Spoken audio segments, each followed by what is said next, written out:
అత్యంత ప్రేమ కనికరం కలిగినటువంటి మా పరలోకపు తండ్రి, మీ మహా ఉచితమైన కృపను బట్టి ఈరోజు బైబిల్ స్టడీకి తీసుకొచ్చారు నాయన. వందనాలు. కొద్ది నిమిషములు దేవా, నీ వాక్యం వింటూ ఉండగా మనస్సు అటు ఇటు పోకుండా వాక్యం మీద నిలిచేలాగా పరిశుద్ధాత్మ సహాయం మాకు అందరికి ఇమ్మని, అందరినీ అనుక్షణము నీ కుమారుని రాకకు సిద్ధం చేయమని యేసుక్రీస్తు నామమున అడుగుచున్నాము తండ్రి, ఆమేన్. ప్రభు నందు ప్రేమైనటువంటి దేవుని బిడలారా, మనము మత్తయి సువార్త 1వ అధ్యాయం 1వ వచనం నుంచి ధ్యానం చేస్తూ మత్తయి సువార్తలో 2 భాగాలు పూర్తి చేసుకొని 3వ భాగంలో మనం ఉన్నాము. మొదటి భాగం అంతా కూడా రాజు పరిచయం, 2వ భాగం అంతా కూడా రాజు నుండి వచ్చిన సమాచారము, 3వ భాగము రాజుకున్న అధికారాలు. ఈ 3వ భాగములో 5 పాయింట్లు పూర్తి చేసుకొని ఈరోజు 6వ పాయింట్కి వచ్చాం. అధికారాన్ని ఇవ్వడానికి రాజుకున్న అధికారాలు. ఇది 9వ అధ్యాయం 35 నుంచి 11వ అధ్యాయం 1 వరకు, అంటే చివరి వరకు కొనసాగుతుంది. ఈ 6వ పాయింట్లో మొదటి అంశాన్ని మనము చూస్తున్నాం. కోత పనివారి కొరకు యజమానిని వేడుకోండి. మత్తయి సువార్త 9వ అధ్యాయము 35 నుంచి 38 వచనాలు. 35వ వచనం. యేసు వారి సమాజ మందిరములో బోధించుచు, రాజ్య సువార్త ప్రకటించుచు, ప్రతి విధమైన రోగమును ప్రతి విధమైన వ్యాధిని స్వస్థపరచుచు సమస్త పట్టణముల యందును గ్రామముల యందును సంచారము చేసెను. వివరణ. మత్తయి సువార్త 4వ అధ్యాయం 23లో ఉన్నది. దీని భావం ఏంటంటే, రాజ్య సువార్త అంటే మెస్సియా భూమి మీద రాజ్యాన్ని స్థాపించాలంటే మొదట మనిషి మార్పు చెందాలి. ఆ మారు మనసును గూర్చిన సువార్తయే రాజ్య సువార్త. ప్రతి విధమైన రోగము బాగు చేయుట అంటే రాజు బాగు చేయలేని వ్యాధి అంటూ ఏమీ లేదు. ఆయన రోగులను స్వస్థపరచుటకు కారణం ఆయనే మెస్సయ్య అని ప్రజలు నమ్మి మార్పు చెందాలి అన్నదే దేవుని యొక్క ప్రణాళిక. ఆయన వారిని పరిపాలించగలడని దీని భావం. అంటే భూలోక రాజ్యాలు ఉన్నది ఉన్నట్టు దేవుడు పరిపాలించడానికి వీలు పడదు. ఎందుకనంటే ఇప్పుడున్న రాజ్యాలన్నీ కూడా పాపముతో నిండి ఉన్నాయి. అందుకని దేవుడు ముందు పాపానికి పరిష్కారం క్లియర్ చేశాడు. ఎట్లా? దేవునికి ఉన్న సమస్య ఏంటంటే పాపం. ఇప్పుడు ఈ పాపము నుండి మానవుడు బయటపడడానికే యేసు ప్రభు సిలువలో యజ్ఞమయ్యాడు. కాబట్టి యేసుక్రీస్తుని విశ్వసించడం ద్వారా మనం ఏమయ్యాము? మరణములో నుండి జీవములోనికి వచ్చాం. ఇంకా దేవుని నీతి మనకు ఆపాదించబడింది. కాబట్టి దేవుని రాజ్యంలో ఏముంటుంది? నీతి, సమాధానము, పరిశుద్ధాత్మందలి ఆనందం. ముందు రాజ్యాన్ని ఎక్కడ స్థాపించాలి? ఆధ్యాత్మికంగా హృదయములో. ఈ హృదయములో ప్రభుని స్వీకరించిన వారితో ప్రభు రేపు భూమి మీద భౌతికంగా నీతి రాజ్యాన్ని స్థాపించబోతున్నాడు. అది అక్కడ సువార్త.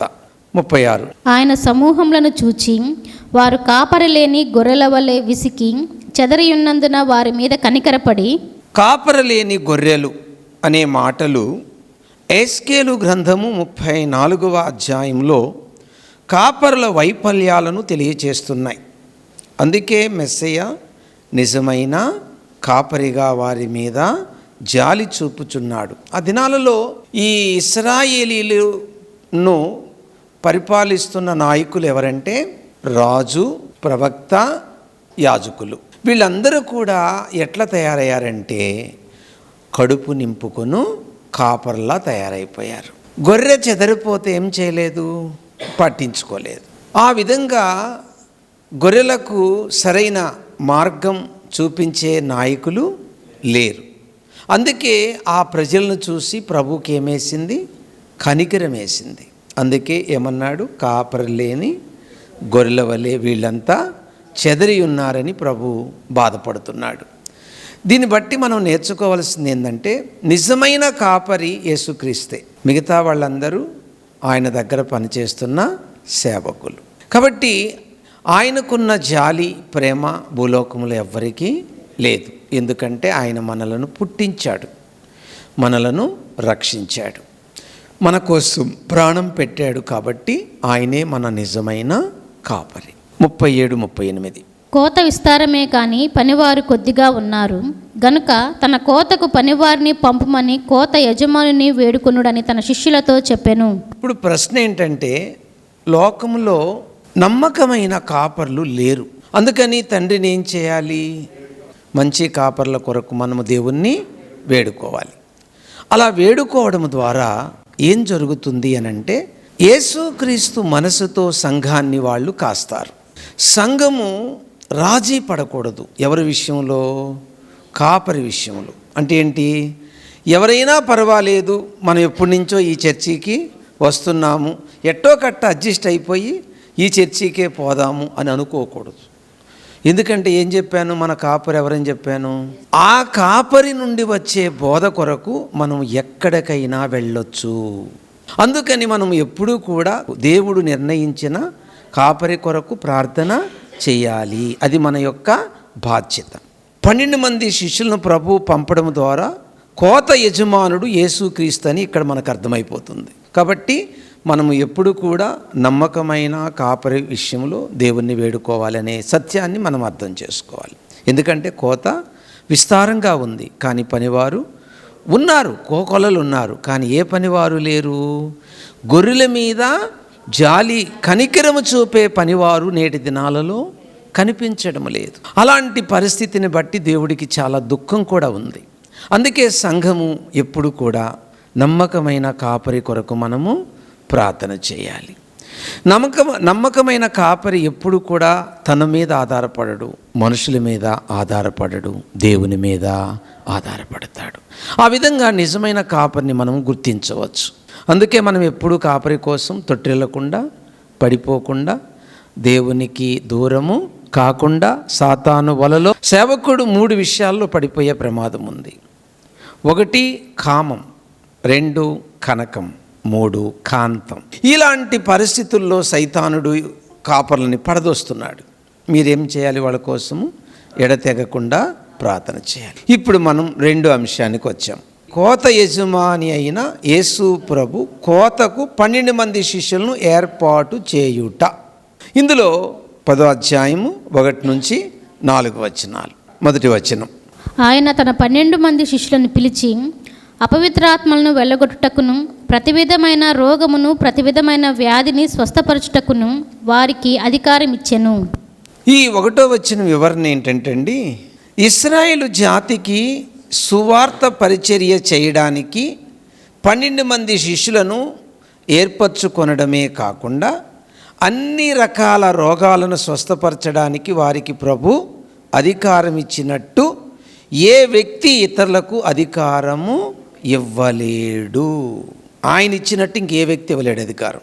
ఇక్కడ గమనించాల్సిన విషయం ఏంటంటే, యేసు ప్రభు రోగులను స్వస్థపరిచినట్టే అంతకంటే గొప్ప కార్యాలు శిష్యులు చేశారంటే దీని భావము, ఆ దినాల్లో మేము చెప్పేది దేవుని వాక్యము అని ప్రజలు నమ్మాలంటే సూచక్రియలు, మహత్కార్యాలు చేసి తీరాలి. ఈరోజు ప్రజలకు ఇది సత్యం అని చెప్పడానికి మన దగ్గర ఆధారం ఏముంది? వర్డ్ ఆఫ్ గాడ్, దేవుని వాక్యం ఉంది. ఆ దినాల్లో మేము చెప్పేది వాక్యము అని ప్రజలు నమ్మాలంటే ఆధారం ఏమి? అందుకే సూచక్రియలు, మహత్కార్యం. మళ్ళీ ప్రశ్న, ఇప్పుడు దేవుడు కార్యాలు చేయట్లేదా? మరి స్వస్థతలు చేయట్లేదా? చేస్తున్నాడు. ఆ దినాలలో తన శిష్యుల ద్వారా చేసిన స్వస్థతలు ఎలాంటివంటే ఇచ్చేశాడు అధికారము. ఇక వాళ్ళు నోటితో పలిగితే స్పాట్లో జరిగిపోతున్నాయి.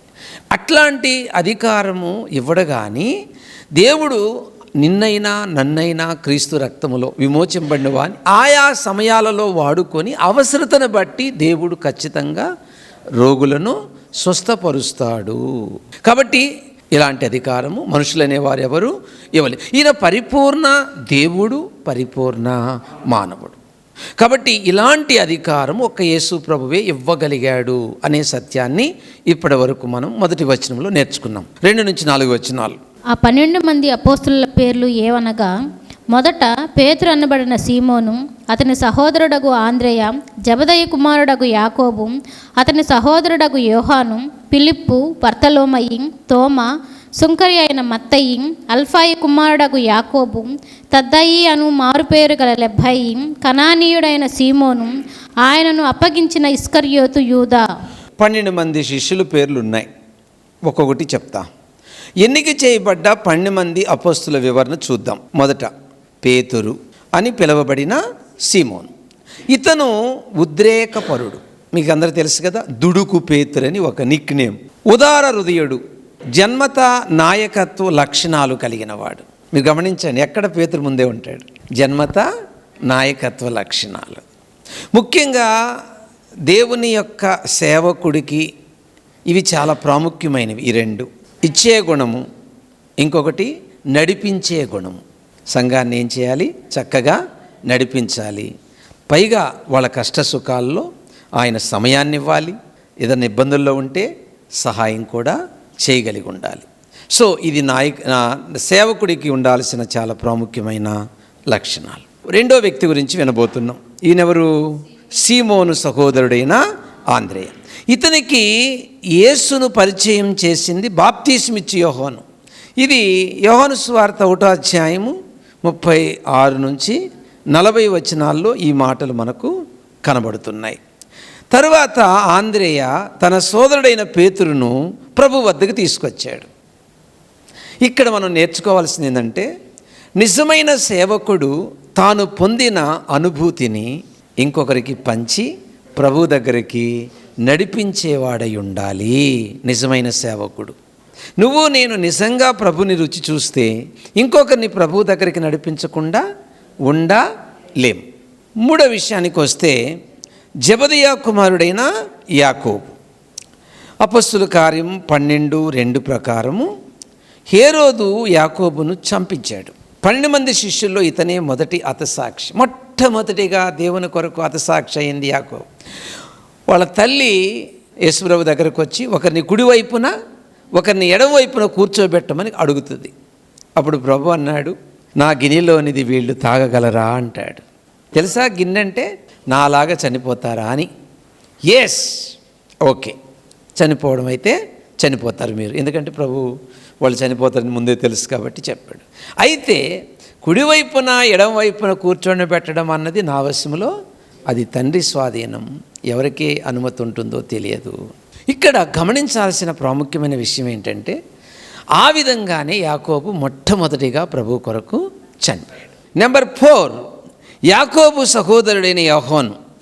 ఇతను జెబెదయి కుమారుడు, యేసు ప్రేమించిన శిష్యుడు. ఇతను 4వ సువార్తను, 3 పత్రికలను, ప్రకటన గ్రంథాన్ని రాశాడు. అందరూ హతసాక్షులయ్యారు. ఇతను మాత్రమే నార్మల్ డెత్. నూనెలో వేశారు కానీ చనిపోలేదు. భయంకరమైన మసులుతో నూనెలో వేశారు. మీకు తెలుసు కదా, షడ్రక్ మేషక్ అబేద్నెగో అగ్నిలో కాలిపోలేదు, అట్లా అన్నమాట. సో దేవుడు అద్భుతంగా ఆయన నిలబెట్టాడు. ఆయన ద్వారా అద్భుతమైన సువార్త. ఈరోజు భవిష్యత్తు గురించి ఒక గొప్ప అవగాహన కలిగింది. ఈరోజు మనకు అసలు భవిష్యత్తు ఎలా ఉంటుంది, నిత్యత్వం ఎలా ఉంటుంది, పరలోకం ఎలా ఉంటుంది, అసలు యేసుప్రభు ఎలా ఉంటాడు, ఎన్ని ప్రకటన గ్రంథం ద్వారా మనం నేర్చుకోగలిగామంటే దేవుడు ఆయన వాడుకున్నాడు. ఇప్పుడు 5వ వ్యక్తి దగ్గరకు వస్తున్నాం. ఇతని పేరు ఫిలిప్పు. ఈ ఫిలిప్పు గురించి, ఇతడు బెత్సయిదా గ్రామవాసి. ఇతడు పేరు నతనయేలును ప్రభు నొద్దకి తీసుకొచ్చినప్పుడు ఏమన్నాడు? నజరేతులో నుండి మంచిది ఏదైనా రాగలదా అన్నాడు. ఎవరు? నతనయేలు. ఎవరితో? ఫిలిప్పుతో. అప్పుడు ఏమన్నాడు ఫిలిప్పు? వచ్చి చూడు. అంటే దేవుణ్ణి ఎలా తెలుసుకోగలం అంటే రుచి చూసి. అదే కదా దావీదు గురించి, యెహోవా ఉత్తముడని రుచి చూసి. కాబట్టి రుచి చూసి అనుభవించి, నిజమైన సేవకుడు తాను ఏం అనుభవిస్తున్నాడో అది ఇంకొకరికి చూపిస్తే ఖచ్చితంగా వాళ్ళు ప్రభు దగ్గరికి వస్తారు అనే గొప్ప సత్యం ఇతని ద్వారా నేర్చుకోగలం మనం. ఇంకొక ప్రాముఖ్యమైన విషయం ఏంటంటే, అపొస్తలుల కార్యం 8:26లో ఈ సంఘటన ఉంది, వచ్చి చూడమని చెప్పడం. ఇక 7వ వ్యక్తి ఎవరంటే తోమా. ఇతనికి దిదుమ అన్న నామాంతరం, అంటే ఇంకొక పేరుంది, కవలడు అని అర్థం. ఇతని సాధారణంగా అనుమాన తోమా లేకుంటే డౌట్స్ తోమా అని ఒక నిక్ నేమ్ ఉంది. అయితే ఇతను అనుమానం లేక సందేహము క్రీస్తును లోతుగా ఎరుగుటకు కారణమైంది. యోహాను సువార్త 20వ అధ్యాయము 28లో ఈ విషయాన్ని గమనిద్దాం. యోహాను తోమా ఆయనతో, నా ప్రభువా నా దేవా అనెను. అంతకు ముందు నేను ఆయన గాయాలు చూస్తేనే నమ్ముతానన్నాడు. ఇప్పుడు ఎందుకు నువ్వు అల్ప విశ్వాసమై ఉంటావు, ఎందుకు సందేహపడతావు అని ప్రభు చెప్పి దగ్గరికి చేర్చుకొని ఆ మాటలు పలికిన తర్వాత ఏమన్నాడు? నా ప్రభువా, నా దేవా. అంటే అర్థం ఏంటి? లోతుగా తెలుసుకున్నాడు ఆయన గురించి. ఈయన గురించి గొప్ప విషయం చెప్పనా? ఈ 12 మంది శిష్యులు ఎక్కడెక్కడికి వెళ్ళాలని సీట్లు వేసుకున్నారు. అలా వేసుకుంటే ఒక్కొక్కరు ఒక్కొక్క ప్రాంతానికి సీటు వస్తే తోమాకి ఇండియాకు వచ్చింది. అప్పుడు ఈయన, అమ్మ బాబోయ్, నేనైతే ఇండియాకు పోను, అమ్మ నాకు భాష రాదు, పైగా అక్కడ భయంకరమైన విగ్రహారాధన, అక్కడికి మాత్రం నేను పోను అని బిగిచ్చి కూర్చున్నాడు. ఇక దేవుడు దర్శనంలో ప్రత్యక్షమయ్యాడు. నువ్వు ఖచ్చితంగా పోవలసిందే. ఇక దేవుని మాట కాదనలేం కదా. మొత్తానికి ఎలా, నేనేమో పోవడానికి ఇష్టపడలా, దేవుడేమో నన్ను బలవంతం చేస్తున్నాడు, ఎలా అనుకో. ఈ లోపల ఇండియాను గండప్పరాజు పరిపాలన చేస్తున్నాడు. ఈ గండప్పరాజుకి ఒక వడ్రంగి మేస్త్రి అవసరమైంది. అప్పుడు ఇండియా నుంచి యెరూషలేముకి ఒకరిని పంపాడు. అక్కడికి వెళ్ళిన తర్వాత అక్కడ ఒక నాయకుడు ఉంటాడుగా, ఎవరు నైపుణ్యత కలిగిన వాడు అని. ఆ నాయకుడిని కలుసుకుంటే ఆ నాయకుడు తోమా పేరు చెప్పాడు. ఒక పక్క దేవుడు వెళ్ళమన్నాడు, ఇంకో పక్క వెళ్ళడానికి దేవుడు ఏర్పాటు చేశాడు. మొత్తానికి వచ్చేసాడు. వచ్చిన తర్వాత ఈ గండప్పరాజు దగ్గర డబ్బులు తీసుకొని వర్క్ చేయకుండా సువార్త చెప్తున్నాడు. కోపం వచ్చింది గండప్పరాజుకి, జైలు వేసేసాడు. ఆ టైంలో గండప్పరాజు తమ్ముడు చనిపోయాడు. అప్పుడు ఈ తోమా గురించి తెలుసు అనమాట రాజుకి, చాలా కార్యాలు చేస్తున్నాడు. అప్పుడు తోమాను పిలిపిస్తే ప్రార్థన చేస్తే బతికాడు. ఈయనేం చెప్పాడు? బతికినాయన, నీకు చాలా అద్భుతమైన ఇల్లు పరలోకంలో కట్టబడుతుంది ఈ తోమా ద్వారా అన్నాడు. అప్పుడు ఇక భయపడిపోయాడు. ఇక తోమా జోలికి ఆ విధంగా అద్భుతంగా సువార్తను ప్రకటించాడు. ముఖ్యంగా తోమా ప్రకటించిన సువార్త బ్రాహ్మణులకు. వాళ్ళు ఒక సరస్సులో సూర్య నమస్కారం చేస్తున్నారు. ఆ సూర్య నమస్కారం చేస్తున్న టైములో ఈయన వెళ్ళి, అన్నలారా, సూర్యుడు దేవుడైతే నేను సూర్యుని నమ్ముతా, నేను నమ్ముకున్న యేసు ప్రభు దేవుడైతే మీరు యేసు ప్రభుని నమ్మాలా. మీకు నాకు మధ్య నేను ఒక చిన్న షరతు పెడతా. మీరు ఇలా నీళ్లు పైకెత్తినప్పుడు సూర్యుని వేడుకోండి. ఏమని? నువ్వు దేవుడు కదా, ఈ వాటర్ ఆకాశంలో ఆపేయమని. అలా కాని పక్షమున నేను నమ్మిన దేవుణ్ణి వేడుకుంటా. వాళ్ళు దానికి సంతోషించారు. బాగుంది, ఇంకా ఇంతకంటే ఏముంది, మేము చేస్తామని వాళ్ళు ఇలా ఎత్తారు. నీళ్లు పైన పడ్డ వాటర్ కింద పడ్డాయి. అప్పుడు ఈయన ప్రార్థన చేసి ఇలా ఎత్తితే కింద సరస్సులో నుంచి పైకి ఎత్తిన ఆ వాటర్ గుంతపడి పైన వాటర్ అలాగే ఆగిపోయాయి. అప్పుడు బ్రాహ్మణ్స్ యేసు ప్రభుని నమ్మేశారు. ఈ విధంగా ఈ డౌట్ తోమా అని దేవుడు అంత అద్భుతంగా వాడుకున్నాడు. 8వ పాయింట్, మత్తయి గురించి వద్దాం. ఇతను పన్నులు వసూలు చేసేవాడు. ఇతను తన పేరున సువార్త వ్రాసాడు. ఈయనకి ఇంకొక పేరుంది, లేవి. ఇక 9, అల్పై కుమారుడైన యాకోబు. ఇతనిని గురించి స్పష్టంగా ఏమీ లేదు. 10, లెబ్బై. ఇతనికి తద్దయ్యను మరొక మారు పేరుంది. ఇతన్ని యాకోబు కుమారుడైన యూదా అని కూడా పిలుస్తారు. ఇతని గురించి లోకా సువార్త 6:16లో, యోహాను సువార్త 14:22లో గమనించగలం. 11, కనానీయుడైన సీమోను. లూకా సువార్త 6:15లో ఇతని గూర్చి లూకా గారు జెలోతీయుడు అని పిలిచాడు. 12, యూదా ఇస్కరియోతు. ఇతనే ప్రభు అయిన యేసుక్రీస్తును ద్రోహంతో పట్టించినవాడు. ఈ 12 మంది శిష్యులు వివిధ జీవన విధానాలు గలవారిని యేసు ఎంచుకున్నాడు. అయితే వారు యేసు సహవాసములో ఉండడమే వారిలోని నిజమైన గొప్పతనం. నిజంగా వాళ్ళు ఆ వృత్తిలో ఉంటే ఈరోజు ప్రపంచం వాళ్ళు ఎవరికి తెలియదు. కాబట్టి ఈరోజు మనం అందరము యేసును కలిగి ఉండడము గొప్ప ధన్యత. యెహోవా తమకు దేవుడుగా గల జనులు ధన్యులు. 3వ అంశం, ఇశ్రాయేలు మధ్య శిష్యుల సందేశం. మత్తయి సువార్త 10:5-15 వచనాలు, మార్కు సువార్త 6:7, లూకా సువార్త 9:1-6 ఈ సంఘటన ఉంది. మత్తయి సువార్త 10:5-6 యేసు ఆ 12 మందిని పంపుచు వారిని చూచి వారికి ఆజ్ఞాపించినదేమనగా, మీరు అన్యజనుల దారిలోనికి వెళ్ళకుడి, సమరయులు ఏ పట్టణములోనైనను ప్రవేశింపకుడి గాని ఇశ్రాయేలీల వంశములోని నశించిన గొర్రెల యొద్దకే వెళ్ళుడి. అన్యుల వద్దకు గాని సమరయుల వద్దకు గాని వెళ్ళకూడదు. సమరయులంటే సంకర జాతి వారు అని అర్థం. ఇశ్రాయేలు వంశంలో నశించిన గొర్రెల వద్దకే వెళ్ళమని ప్రభు ఇచ్చిన సందేశం. లూకా సువార్త 10వ అధ్యాయం 1లో 70 మందిని పంపిన దానితో, అలాగే మత్తయి సువార్త 28, 19, 20లో మహనీయమకంతో కానీ కలపకూడదు. ఎందుకంటే కొన్ని సిద్ధాంతాలు అన్ని యుగాల్లోని దేవుని ప్రజలకు శాశ్వతంగా ఉద్దేశించబడినవి, కొన్ని శాశ్వతంగా ఉద్దేశించినవి కావు. ఉదాహరణకి లూకా సువార్త 22వ అధ్యాయం 35, 36. మరియు ఆయన సంచియు జాలెను చెప్పులను లేకుండా నేను మిమ్మను పంపినప్పుడు మీకు ఏమైనాను తక్కువయనా అని వారిని అడిగినప్పుడు వారు ఏమీ తక్కువ కాలేదనిరి. అందుకు ఆయన, ఇప్పుడైతే సంచి గలవాడు సంచియు జాలగలవాడు తీసుకొని పోవని. ముందు తీసుకెళ్ళమన్నాడు, తర్వాత ఏమన్నాడు? తీసుకెళ్ళమన్నాడు. అంటే ఏం చేశాడు దాన్ని? అది శాశ్వత సిద్ధాంతము కాదు. ఇప్పుడు ఇక్కడ చూడండి, మీకు ఏమర్థమైంది ఈ కాంటెక్స్ట్లో? ఏం చెప్తున్నాడు? నశించిన ఇశ్రాయేలు యొద్దకు మాత్రమే వెళ్ళండి అంటే పర్మనెంట్. ఇంక అంతేనా? అన్యుల దగ్గరకు వద్దని అర్థమా? ఆ సమయానికి అది వర్తిస్తుంది, తర్వాత అదిక అంటే మిగతా వాళ్ళ దగ్గరకు కూడా వెళ్ళాలి. ఎందుకు చెప్పాడు అన్న ప్రశ్న కూడా వస్తుంది. ఎందుకు చెప్పాడంటే యేసు ప్రభుని గురించి, మెస్సైను గురించి వాళ్ళకి తెలిసినట్టు అన్యులకు తెలియదు. కాబట్టి ముందు సువార్త ఎవరికి అందాలి? ఇశ్రాయేలుకి అందాలి. వాళ్ళు వాంటెడ్గా ప్రభువుని ద్వేషించారు, తిరస్కరించారు. ఆ కారణం చేత సువార్త ఎవరి దగ్గరికి వచ్చింది? అన్యుల దగ్గరికి వచ్చింది. కాబట్టి ముందు మీరు వెళ్ళండి, వాస్తవాలతో రుజువుపరచండి సువార్త. అది ప్రభు వాళ్ళకి చెప్పింది. 7వ వచనం చదువునాను. ఏమని ప్రకటించారు? వెళ్ళుచు పరలోక రాజ్యము సమీపించి ఉన్నదని ప్రకటించుడి. పరలోక రాజ్యం సమీపించున్నదని ప్రకటించుటయే అధికారపూర్వకమైన ప్రకటన. ఇశ్రాయేలుకు మాత్రమే ప్రత్యేకంగా చేయబడింది ఈ ప్రకటన. ఎందుకంటే రాజు యొక్క వ్యక్తిత్వం రూపంలో రాజ్యం వారిని సమీపించింది.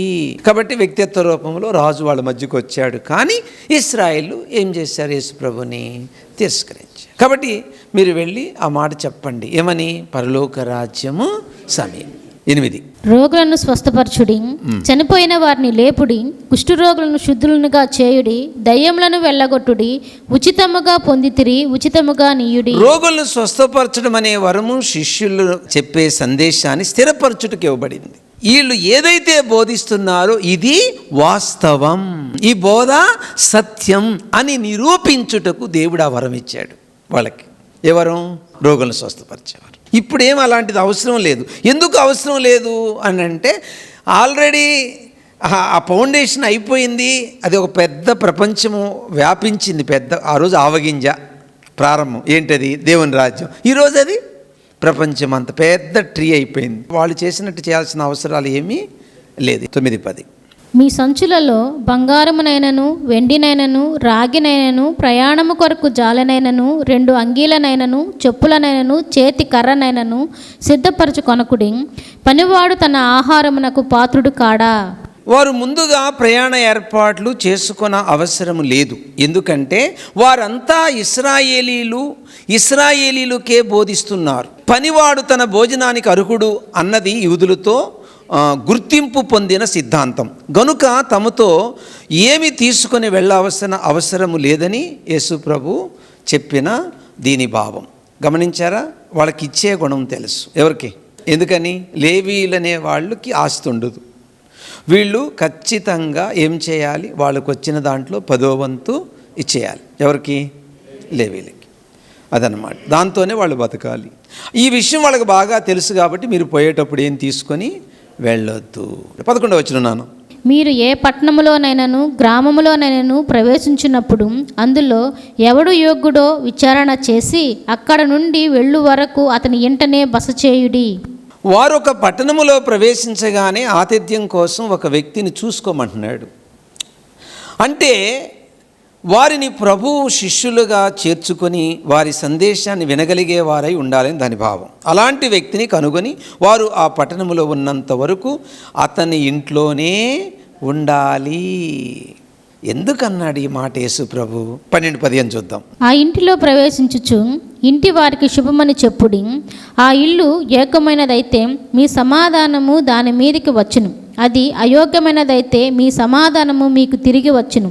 ఎవడైనాను మిమ్మును చేర్చుకొనక మీ మాటలు వినకుండిన ఎడల మీరు ఆ ఇంటనైనను ఆ పట్టణమునైనను విడిచిపోయినప్పుడు మీ పాద ధూళి దులిపివేయుడి. విమర్శ దినమందు ఆ పట్టణపు గతి కంటే సొదొమ గొమొర్రా ప్రవేశముల గతి ఓర్వదగినదై యుండునని నిశ్చయముగా మీతో చెప్పుచున్నాను. ఏ ఇంటి వారైతే శిష్యులను చేర్చుకుంటారో ఆ ఇంటి వారికి కృతజ్ఞతలు తెలపమంటున్నాడు ప్రభు.